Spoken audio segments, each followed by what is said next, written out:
नमो नमो सतगुरु नमो जा सबको नया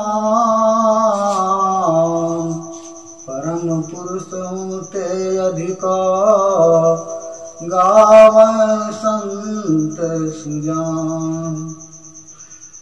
गुरु को की जय दंडवत क्रोटि क्रोटि प्रणाम। कीट न जाने भृंग को गुरु कहले आप समान। आदरणीय माता तथा भक्तिमती बहनों,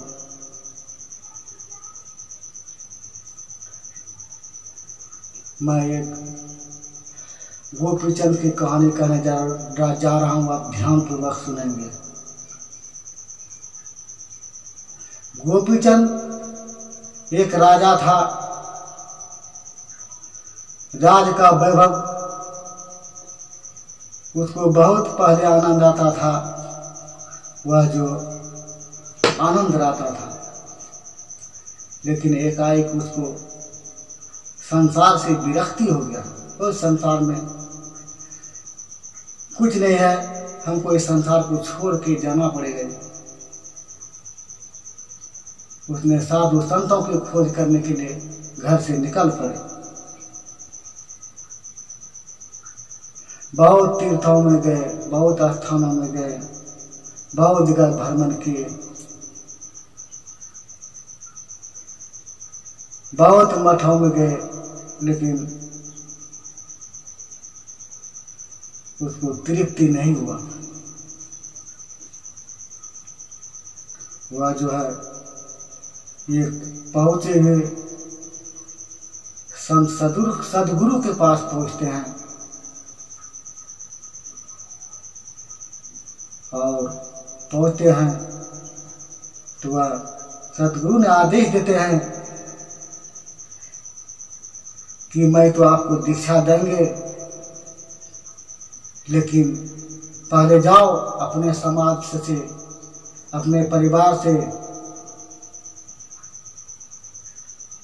अपने राज्य से पहले भिक्षा लाओ दो, तब मैं आपको गुरु दीक्षा बतलाएंगे। गोपीचंद बहुत हर्ष के साथ अपना समाज में आता है और घर घर जाकर के उसने भिक्षा को मांगता है। समाज के लोग जितने थे, अपना राज का जो लोग जितने थे, सब ने प्रसन्न होकर राजा को दान देने लगा। बहुत दान किया उसको। दान देने के लिए बहुत दान हो गया, उसको संपत्ति जमा हो गया। अब चलता है अपने घर को। घर में जाता है तो अपने भाई को भी कहता है भिक्षा दो, मैं तो सन्यासी बन गया। और भाई बंधु सब ने भी मिलकर के उसको दान किया। और अपने पत्नी के पास गया। वो बड़ा हर्षित होकर के पत्नी जो है उसको सारे आभूषण उतार करके उसको दे दिया, ले जाइए ये हमारा सारे आभूषण।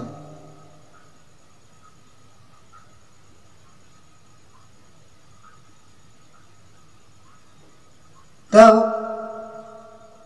वो अपने माता से बोलती है कि माँ हमको कीजिए, आप भिक्षा दे दीजिए।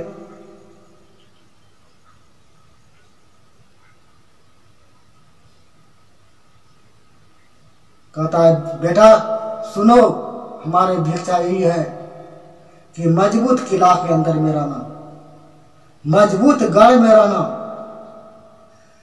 स्वादिष्ट भोजन करना और मुलायम सैया पर सोना।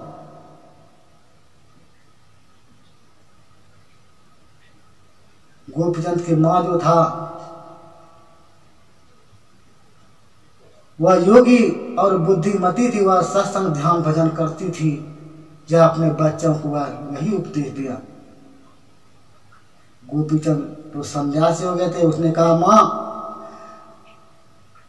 आपके जो बात है मेरे जो है मेरे लायक नहीं है। हम तो घर को त्याग दिया, हमको मजबूत किला कहाँ मिलेगा, जो मजबूत गढ़ कहाँ मिलेगा जो मैं वहां पर रह करके साधन भजन करेंगे।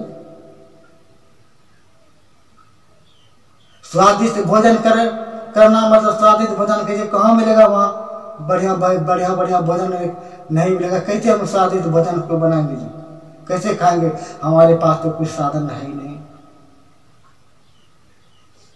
मुलायम सैया बोला कि गद्दा हमको कहाँ मिलेगा, रूई का जो फूल का आसन है वो कहाँ पर बिछाएंगे, मैं कहाँ से खोजेंगे। हमको तो रूखा सूखा कि जो मिलेगा वही तो हम खा करके अपना भजन ध्यान करेंगे। ये मुलायम सैया आपके हमारे विरुद्ध यह जो आपने हमारे बारे में बोले, जो भिक्षा जो दे रहे हैं। कहता है, माँ बेटा तुम हमारे बात को समझा नहीं।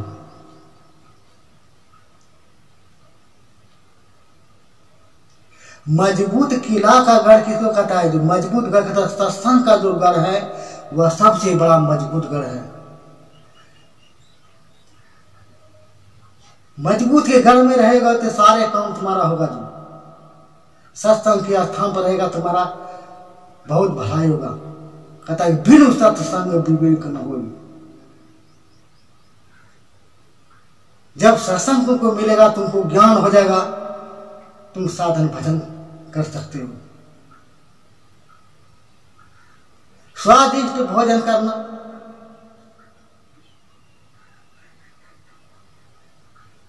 जब तुमको भूख लग जाए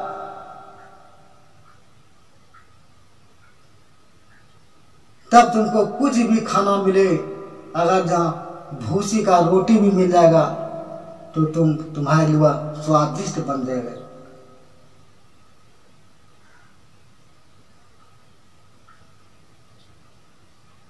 और मुलायम सैया,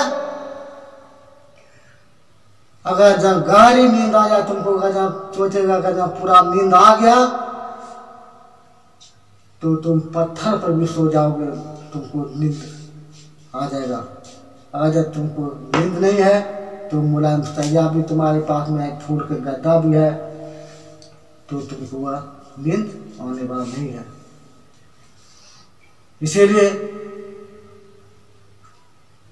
तुम्हारा हमारा जो भिक्षा है या तुम्हारा योग्य धारण करने योग्य है, यह भिक्षा को तुम अपने अंदर में धारण करो और अपने गुरु के पास जाओ। जब गुरु के पास जाते हैं तो गुरु बहुत प्रसन्न होते हैं और कहते हैं, गोपीचंद तुम जाओ स्नान करके आओ। स्नान करके वो आते हैं, कहते जाओ कुछ थोड़ा बहुत पुष्प ले लो और फूल का हार भी बना लो और बड़ा प्रेम से नियम से मेरे पास में बैठो।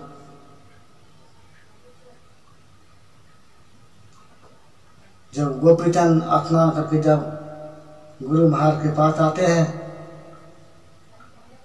तो गुरु महाराज उसको भजन वेद या दीक्षा बतलाते हैं कि गोपीचंद तुम तो सन्यासी हो गए हो, संसार से तुम विरक्त हो गए हो, तुमको मैं जो रास्ता बतलाता हूँ वह ध्यान से सुनो।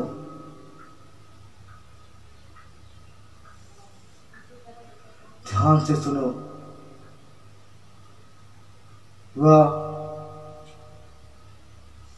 बात जो है जो कि भगवान जो है सबरी को वह उपदेश दिया था, वही उपदेश गोपीचंद को दे रहे हैं। जो सुनो हमारे बात को, कहा प्रथम भक्ति कीर्तन कर संगा, दूसरी रति मम कथा प्रसंगा। पहले भक्ति संतों का संग करो और दूसरी भक्ति है कथा सुनो। तीसरी भक्ति अमान, मान हुए अथवा नहीं हुए सत्संग में आओ, जाओ, बैठो और सुनो जहां भी सत्संग हो।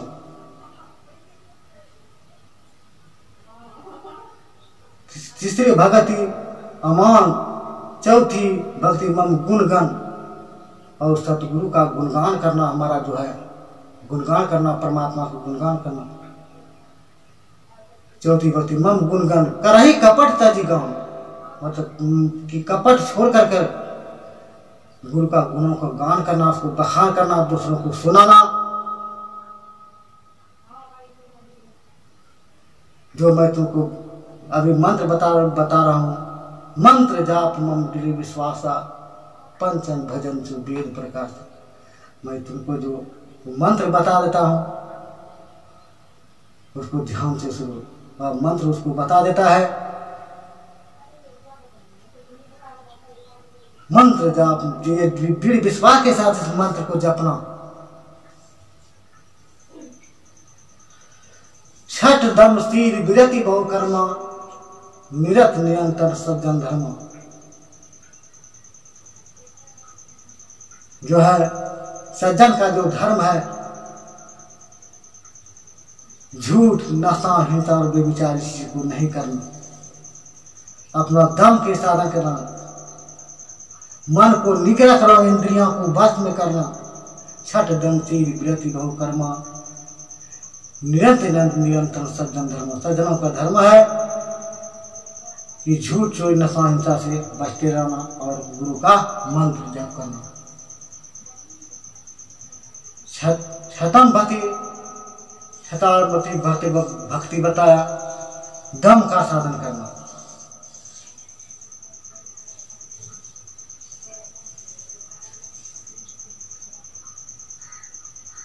मन को निग्रह करना,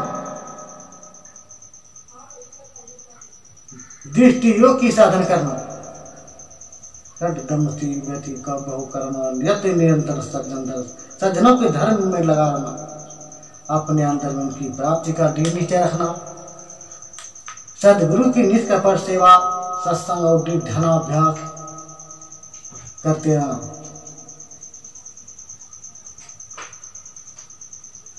और यथा लाभ संतोषा, मतलब जो तुम्हारा जो मिलेगा, कोई कुछ देगा खाने के लिए भी, नहीं भी देगा तो तुम्हें संतोष करके प्रभु का भजन करते रहना।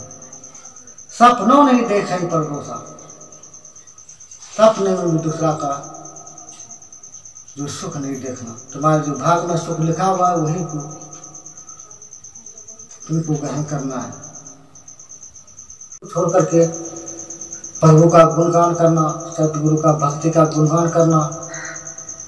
गुणगान करने से तुम्हारा जो है यह लोक भी बनेगा और परलोक भी बनेगा। यह साधन भजन करते हुए संसार से व्यक्त रहो। व्यक्ति रहने की यही सबसे बड़ा गुरु मंत्र है। इसी गुरु मंत्र को करते हुए परम धाम को चले जाओ। मैं इसी वाणी के साथ गुरु महाराज के चरणों में विराम देता हूँ। बोलिए प्रेम से श्री सदगुरु महाराज की जय।